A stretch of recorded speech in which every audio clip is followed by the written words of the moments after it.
Indústria cultural é o termo usado para designar esse modo de fazer cultura, a partir da lógica da produção industrial. Significa que se passou a produzir arte com a finalidade de lucro, levando assim ao consumismo. O termo indústria cultural foi inventado pelos filósofos e sociólogos Max Horkheimer e Theodor Adorno no século XX na Escola de Frankfurt, onde designaram a arte na sociedade capitalista industrial. A arte deixou de ser um produto autêntico e passou a ser fabricada em larga escala. Adorno e Horkheimer entendem que os meios de comunicação fizeram da arte um capital. Na indústria cultural se fabricam ilusões padronizadas e extraídas do manancial cultural artístico. O principal objetivo é a obtenção de lucro e produzir os interesses das classes dominantes, promovendo assim uma alienação, com o resultado dos dominados incapazes de elaborarem pensamentos críticos sobre determinado produto. O que a indústria cultural pode levar na vida de alguém é a insanidade mental. Diversas doenças mentais, como depressão ou bipolaridade, podem ser carregadas por ele. Como fruto da sociedade capitalista industrializada, os valores humanos foram deixados de lado em troca de interesse econômico. Com isso, surgiu-se o individualismo. A indústria cultural é a ovelha negra da Revolução Industrial, com o seu intuito de influenciar, transformar hábitos, educar, informar e criar uma nova visão de mundo. Assim, ela preza pela estagnação das coisas, tentando quebrar essa homogeneidade. Surgem movimentos modernos de vanguarda que rompem essa ideologia e valorizam a mudança e o novo. A indústria nos transformou em consumistas, fazendo com que percamos a essência da realidade. Bom dia, sou Isabela, aluna do Ouro Preto, e estou aqui para fazer uma entrevista com a professora sobre indústria cultural. Bom dia, meu nome é Emília, sou professora de técnicas de redação do ensino médio do colégio e professora de inglês do ensino fundamental. Na sua opinião, sem a indústria cultural, a classe baixa teria acesso a uma forma de cultura, de arte que antes só era acessível pela classe alta? O seguinte, não existe no nosso país uma preocupação com essa acessibilidade à arte. Aliás, não existe, na verdade, muitos investimentos em arte, de modo geral. Seja ela teatro, pintura, exposições ou coisa que o valha. Então, isso obviamente é um problema. Acaba sendo um entrave de um modo geral. E as camadas mais populares, a coisa fica mais complicada, porque, de certa forma, custa caro. Se a gente for analisar, a entrada de um teatro não é barata. Então, isso realmente acaba sendo, né, um problema para que essas pessoas de classe mais baixas atinjam esse patamar, tenham acesso à arte de um modo geral e, obviamente, a indústria cultural como um todo. Sejam apresentações teatrais, shows ou coisa desse tipo. Então, eu acho que precisa haver muita sensibilização por parte dos nossos governantes. E como se fala na Lei Rouanet, esse incentivo na cultura é um investimento financeiro, isso acaba não acontecendo. E quando acontece, nós temos aquela cultura do jeitinho brasileiro, sempre tem alguém que quer meter a mão de alguma forma e acaba tirando, né, do foco o que é principal, que seria a socialização da arte. Como você definiria indústria cultural? Olha, indústria para mim significa produzir alguma coisa. Se a gente está falando de cultura, então existem diversos tipos de cultura, diversos tipos de arte, diversos tipos de manifestações que vão contribuir para que a cultura se perpetue, enfim, seja mais abrangente. E eu vejo o seguinte, que retomando até mesmo a minha fala, de que não há uma preocupação muito grande por conta das autoridades. Porém, existe na nossa grade curricular a disciplina arte. Então, quer dizer, o aluno, de modo geral, ele tem acesso às definições, ele tem acesso às características de um ou de outro autor, de um pintor. E só que vejam, esse aluno está frequente em sala de aula, em todas as classes sociais.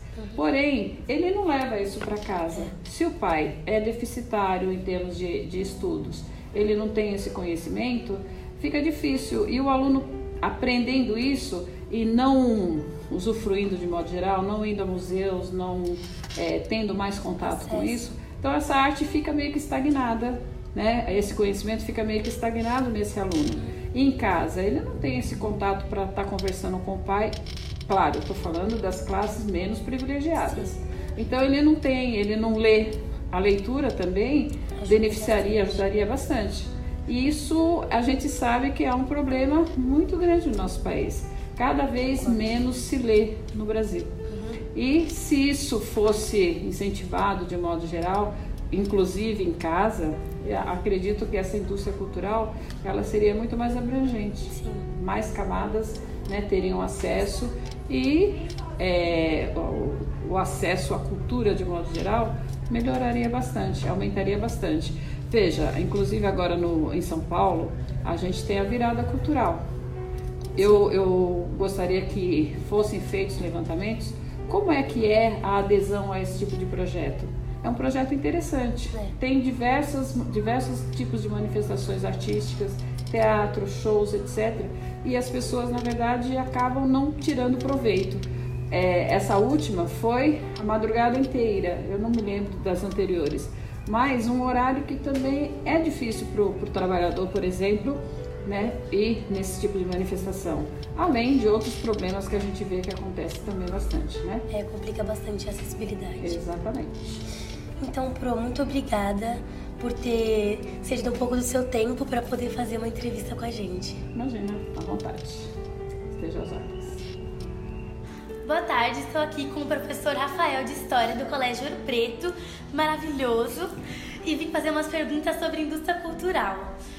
Como você acha que a indústria cultural influencia os dias de hoje?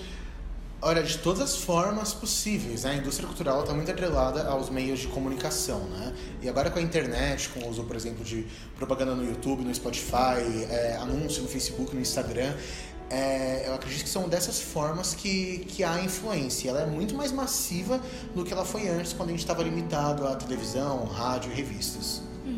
E quais são os prejuízos que você acha que ela trouxe para a nossa sociedade? Olha, a indústria cultural ela tem um problema que ela pode tornar a cultura uma coisa muito alienadora, muito industrial, como o próprio nome diz, né? Então você fabrica um produto cultural, e esse produto cultural ele serve uma determinada fórmula e ele tem um prazo de validade. Então é um grupo, cantor, enfim, que surge com um hit, estoura esse hit, depois desse tempo eles vão cair em ostracismo, vai surgir uma nova banda, um novo cantor, cantora, seguindo o mesmo padrão. Então falta uma criticidade, falta uma parte da arte, da cultura em si, dentro desses movimentos. Entendi. E você acha que é positivo para as crianças a indústria cultural? Não, eu acho que em partes é um mal necessário para que as crianças conheçam, né? Cantores, enfim, artistas, aspectos da nossa cultura em geral, só que ela é muito limitante, né? Então eu acho interessante para ter uma abertura para ter um conhecimento de cultura, mas jamais pode se limitar a isso, porque é uma cultura que não tem criticidade. Entendi. E você acha que para a sociedade em geral foi uma boa coisa? Que faria falta se não tivesse? Não tem como fugir disso, assim, não existe mundo sem indústria cultural, porque a gente está vinculado às mídias, aos meios de comunicação, o tempo todo e cada vez mais, né? Cada vez mais a gente é dependente do celular, enfim, das redes sociais. Eu não acho que seja tão preto e branco, eu não acho que seja tipo a indústria cultural é uma coisa boa, a indústria cultural é uma coisa ruim, mas eu acho que há necessidade de avaliar aquilo com criticidade e ir atrás de outras formas de cultura. E a gente tem acesso à cultura muitas vezes gratuito por um preço muito em conta, como o Sesc, por exemplo, mas que a população não acessa com a frequência que deveria acessar, na realidade, frequentar, né? Então era isso. Obrigada Desculpa. Obrigada pela entrevista, Bro. Imagina, eu que agradeço. Fizemos um estudo social com algumas crianças do Ensino Fundamental 1, perguntando-lhes qual caderno escolar são de sua preferência. Um caderno simples e barato de um animal marinho ou um caderno escolar de um personagem visto em diversos filmes e gibis, protagonizando-se como vilão do Batman. Assim, como símbolo da indústria cultural, essa específica marca de produtos escolares usou a comunicação em massa para criar um lucro efetivo entre os estudantes. Nós estamos aqui com o João, do 3º ano, e a gente gostaria de fazer 2 perguntas para ele. A primeira é: qual dos 2 cadernos você prefere? O do Coringa. Por que você prefere o do Coringa? Porque eu já vi muitos filmes do Batman e eu gostei muito do personagem. Eu queria saber qual é o nome de vocês, para começar. Meu nome é João Pedro. Eu sou Leonardo. E a gente queria saber qual dos cadernos você prefere. O do Coringa. Claro, o do Coringa. Por que você não escolheu o da Baleia? Porque eu não sou muito fã. Sou mais ou menos fã de animal, mas eu prefiro esses animes. Eu não escolhi a baleia porque, não sei como eu posso explicar, porque ela vive debaixo da água, aí eu curto mais eu curto coisa que fica na terra. E onde que você viu o Coringa pela primeira vez? Você vê sempre ele? Eu vejo nos gibis, eu jogo muito jogo desses jogos de terror, eu vi o filme do Coringa, vou ver, né?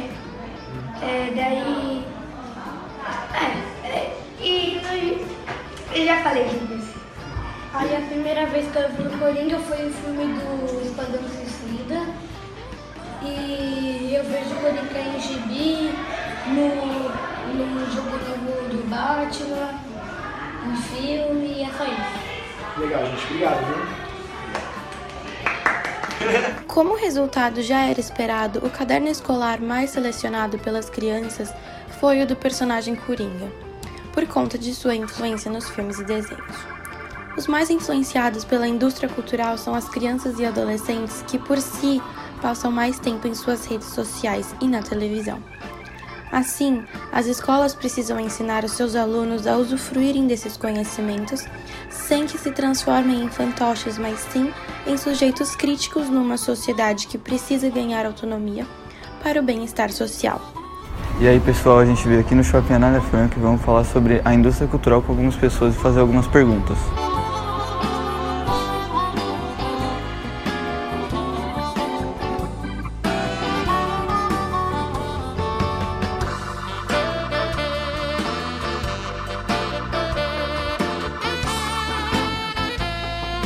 Qual que é o seu nome? Otto. Tudo bem? Tudo, você? Tranquilo. Bom, cara, o que você acha das marcas mais vendidas, do porquê que as pessoas compram essas roupas, essas marcas, tênis? Por que elas são tão fissuradas em comprar essas coisas? Se falar pelos outros eu não sei, eu posso dizer por mim. A maioria das vezes eu encontro nessas marcas uma qualidade maior do que em outras.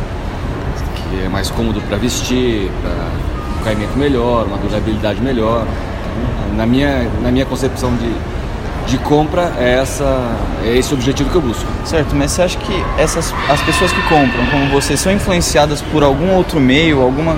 Sem dúvida nenhuma. O meio social que você vive, as pessoas que você convive, os lugares que você frequenta, isso são determinantes também. Entendi.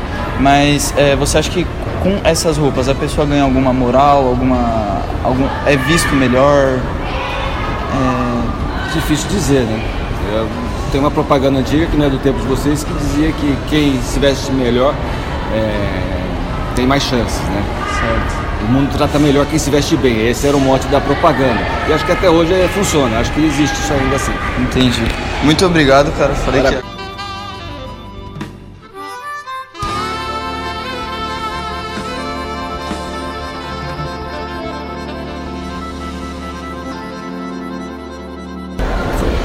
Beleza? Qual que é o seu nome? Eu chamo Márcio. Tudo bem? Tudo bem, você? Eu vi que você tem filhos ali. Sim. Eu reparei. Você deixa a indústria cultural influenciar seus filhos de alguma forma, de algum modo? Na realidade, eu não proíbo de nada eles, né? Eu deixo eles assistirem o que eles querem assistir, baseado numa cultura que eu e a mãe deles ensinamos a eles, né? O que é certo e o que é errado.